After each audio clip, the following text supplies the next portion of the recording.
over 900,000 new phones are being activated every day, more than half of this being from Android. If you compare this to actually the growth that the desktop internet has experienced throughout the last years, this exceeds the desktop growth by 10 times. So the opportunity is huge, and we have no reason to believe that this is going to stagnate in any time in the near future. Now, looking at how this mobile behavior actually shapes up, if you look at the left side, the blue graph represents the mobile search queries we're seeing on the AdMob network, and the oscillating gray waves on the left-hand side represent the desktop searches. So what you can actually clearly see is that mobile searches complement desktop searches. People continue to use the mobile even once the computer is off, and advertisers have an opportunity to reach audiences across all the time of the day. On the left-hand side, you'll see how users are interacting with rich media content, such as games or video, and you can tell that almost 70% across the platforms are watching video on a day-to-day basis. Going over some numbers, throughout the AdMob network over the last 2 years, these are the numbers that we've seen, or these are the behavior of the numbers we've seen over the last 2 years. The red line represents the amount of ad requests we've received, where the blue line represents the revenue we've paid out to publishers around the world. And you can see clearly that both of those lines grow in line with each other, which means that this business is perfectly set up for scale. You just bring up more impressions into this game, and we are able to actually monetize them and pay you based on your earnings there.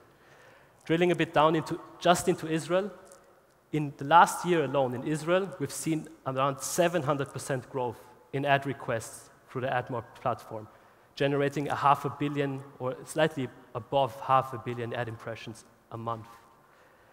If we break this down, you can actually see that WAP presents a good and steady amount of growth over the last years and actually increased quite significantly over the last year. But the absolute majority of the traffic and ad requests comes from these two bad boys, iPhone and Android. And iPad and all tablet computers obviously shouldn't disqualify them yet. They are still very little in the amount of traffic they draw from our network, but they're definitely increasing, and I would definitely encourage you to also start developing on those platforms as well. Now, all of this growth brings a lot of challenges with it, and majority of them being discoverability. It's very hard today for you to just write an app, put it out on the market, and then expect users to find you easily. Today, there's literally hundreds of thousands of apps around, and being found is extremely difficult and much more difficult than it used to be just 2 years ago. And of course, just charging $1 or $2 for your app might not be the most clever way for you to start actually making money off this, because it could significantly reduce the visibility of your app. So lots of different challenges, and I'm going to share with you a couple of best practices of how we think you should be thinking about setting up your mobile business in order to drive, a more lucrative payday for you at the end of the day. So, without further ado, these are the 3 fundamental things we think you should be considering when building a mobile app and starting to actually drive a business from them. Number 1 is promoting your app. So drive enough traffic, drive enough users to using your app so you can actually start making a significant amount of cash from it. Secondarily, we're talking about earning. What are your monetization options? How can you best and most effectively monetize your users and get the most money out of it at the end of the day? And last but not least, we're going to talk about tools that you have in place to actually measure the behavior of users on your site and optimize based on this information. So, as we said before, it's much harder to be recognized and be found than it was just 2 years ago. There's hundreds of different apps out there, each doing a very unique thing, and you really need to stand out in order to get a good audience and a growing audience all around the world. Looking at some best practices, I mean, you probably heard them a lot of times before, but I just can't reiterate them often enough. Build a brand. So make sure that you have a good logo in place, make sure that your title is good, it's very descriptive and creative, make sure it stands out from your competition, but also make sure you don't make it too obscure so nobody will actually recognize you or no one will remember you. Make sure that your descriptions are short and descriptive, that people will actually understand what they're going to get from your app once they download it. and translate your descriptions to cater to the different markets. Secondly, go social. I mean, again, this is something we've heard throughout the day today, but it's really a viable form of driving new users to your platform. I guess the majority of people in this room have already downloaded an app based on a recommendation we've received from a friend or that we saw on any social network. This media is very good, so you actually drive a lot of very qualified people to your apps, and it's absolutely free. So it's definitely a good idea to start putting some money and effort into marketing through social media as well. And lastly, and this is the point we're going to focus on right now, advertising. Advertising makes a lot of sense to drive users to your site. There's various different forms of advertising, in particular the one that is paid and the one that is free. I guess we'll all want to focus on the free one first, so I'm going to do that at the beginning. If you look at the active users on your app, they will typically follow this trend. So you'll see a slow increase, an incremental increase of users of your app, which peaks at some point, at which point it actually goes down and levels off, and you're remaining with the most loyal users, the users that are coming back to your app on a daily basis. Now, assuming you build a second app, typically those distributions will behave very similarly to the first one. So the second app will follow the same curve as the first one. And here we actually want to give you a tool that allows you to promote one app with the second app. I'll show you an example in a second. Here's the result of such a campaign where a studio such as Backflip Studio has promoted their new game Buganoids within Strike Night and Ninjump. So this is a studio, they're running 3 different applications, and they're using their ad inventory to promote Buganoids with a direct-to-download campaign. Now, I really encourage you to start thinking about cross-promoting with house ads because it's free and you have literally nothing to lose. What I really recommend for you to do is just look at the person next to you, trade some business cards, and start exchanging inventory with the person next to you. It's free and, it's a very low level of effort kind of activity that can yield good results for you. Now, obviously, you can't go into 1,000 different partnerships and trade house ads with all different people. So we've given you tools within the AdMob infrastructure to start a paid advertising campaign as well. I'll give you a brief case studies of the paid advertising campaign for your apps, but this is typically how the user lifetime will behave with a paid advertising campaign. You can clearly see you'll just get more users quicker by paying for them. So a good example is Radio Skol, an app developer in Brazil, which has actually launched a campaign like this. You can see over 2 weeks, the first week, they have incrementally increased amounts of downloads, but they were nowhere nearly featured in the rank. Just to give you a quick explanation, the red bars actually presents the amount of downloads they had per day, and the blue line shows how high they were featured in the various free app markets. So you'll see over the first week, there was literally very little to no activity at all, few downloads, and they weren't featured at all in the apps markets. Now, 1 week in, we started with a burst campaign, the campaign I've been just talking about, where the app developers actually paid for getting clicks to drive more downloads. And with that, they increased their ranking from below 100 to the top 10. The good thing is here that you can actually write the coattails of this organic downloads as well. So you pay for short term in order to drive up the ranking in the App Store. Then you can turn off advertising altogether and start taking the fruit in by being featured high in the app stores. So we definitely recommend you to try that out as well for a short week and really see if it yields any results. So now you have all those users. You've used them with paid advertising or with free advertising. You've driven a lot of users to your site. What now? What are you going to use to monetize those users and to make actually a business out of this in order for you to quit your day job? We see 4 different models. Obviously, this is an unwritten book, and monetization efforts and techniques will continue to evolve. But there's 4 main parts which I'd like to talk about, one in particular. So paid downloads is the most old school way. You guys are probably all familiar with it. You charge $1 for your app, and every download will actually yield $1 for you. You have to deduct the costs that you have to pay for that app store or for the market to actually feature you up there. But it's guaranteed revenue. But on the flip side, it might really limit the amount of downloads you can actually get. Because personally, from my own experience, I mean, I'm pretty hesitant to pay $1 for an app that I haven't tried out yet before. This is where freemium comes in. Freemium has proven itself very, very effectively in terms of monetization over the last years. It's basically allowing a free version of your site, giving users the ability to test your app, to play around with it, and to get limited functionality, with ads being the primary source of revenue, and users that actually convert the loyal users who want the extended functionality of your app and they want to get rid of the ads have to pay $1 or $2 to upgrade.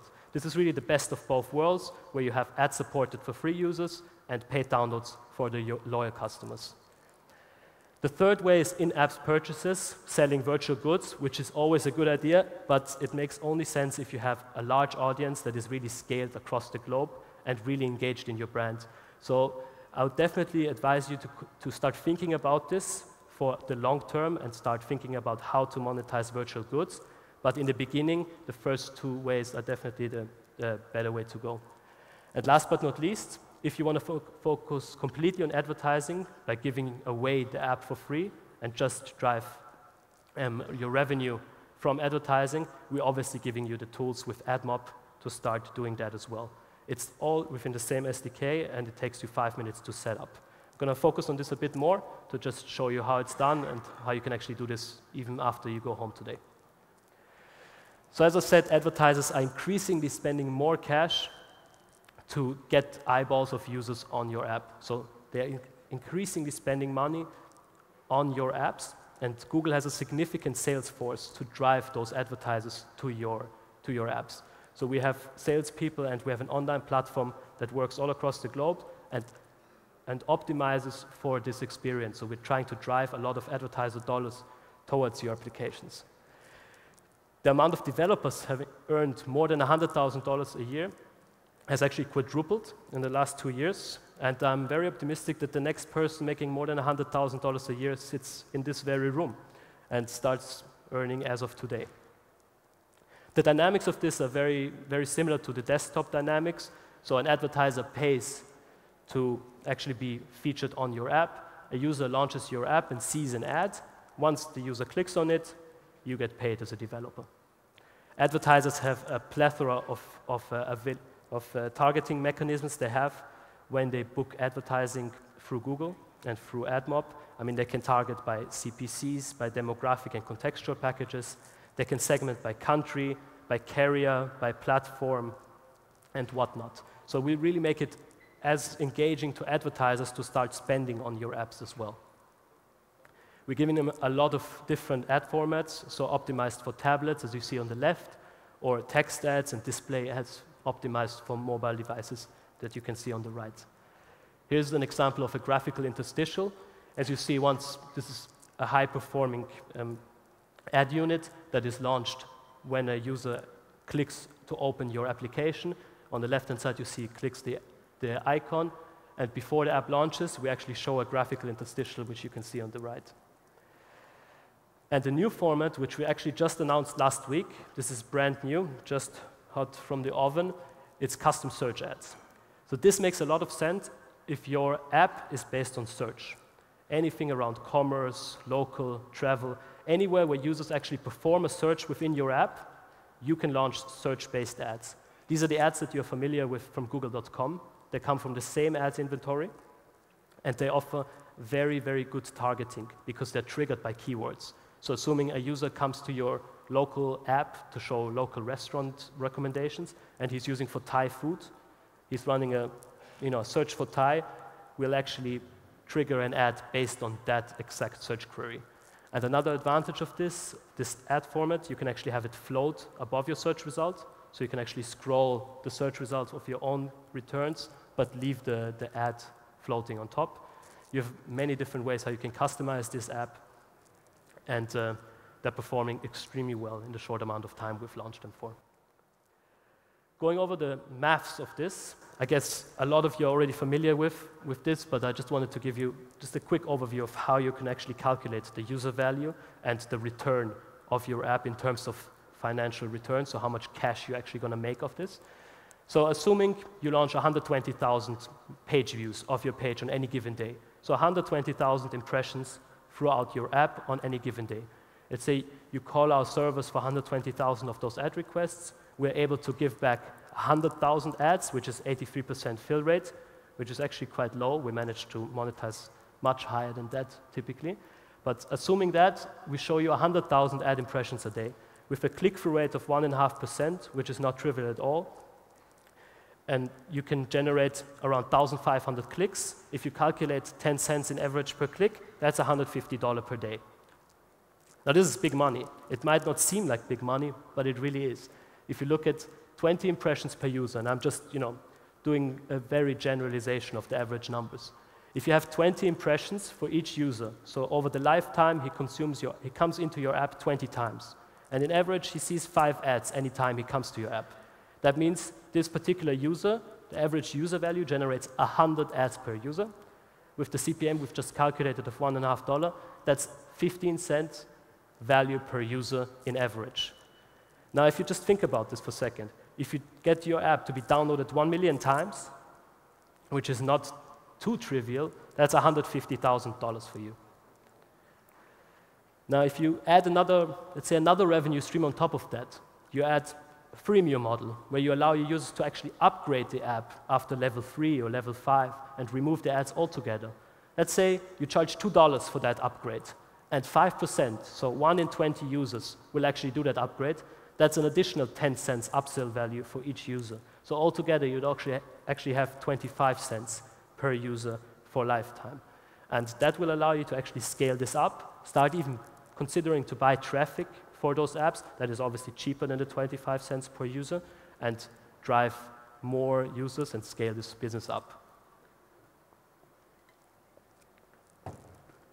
Now, eCPM, the value we've just calculated, obviously fluctuates. It fluctuates with the amount of advertisers in the pool, it fluctuates over time, it fluctuates over seasonality and over auction pressure. So let's say over Christmas you can expect much higher RPMs or eCPMs than in the summer season when everybody's on vacation. Now, different networks have different fluctuations, and we want to give you tools to actually optimize for those fluctuations. It's a tool we call mediation. So it's a tool we call mediation. Assuming you're signed up with 3 different ad networks, network A, B, and C, and then distribute on the eCPM curve just like that. Some of them are higher throughout different times of the day. You want to have a tool to actually get an eCPM that looks like that is always on the optimal pace. So for this, we give you a tool called mediation. It's built in within the AdMob SDK, or you can actually have it as a standalone product on adworld.com. There's a link on it here in the back. What this does is it basically gives you a layer where you can plug in all your existing networks. So if you're part of 2 or 3 other networks besides AdMob, you can all plug them in through AdWorld and start showing the highest eCPM ads at any given time, essentially giving you the maximum return of your inventory. So last but not least, just want to cover the different technologies we have in place to allow you to actually measure your user behavior, measure your downloads, and measuring your monetization in order for you to make sound and analytical decisions to drive your business forward. I mean, up until very recently, app stores and different marketplaces are giving you data based on the origin of your downloads, so what countries they're coming from and what devices they're using. But it doesn't give you answers about how users are behaving on your site. What are they doing after they've downloaded the app? Do they get stuck at any level of your app? All of those questions, I mean, where do people spend the most time and what features are they using? All of those questions cannot be answered with just these stats.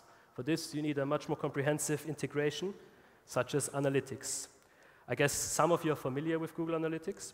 It's the free tool which has already proven itself on the desktop, and it works now for mobile as well.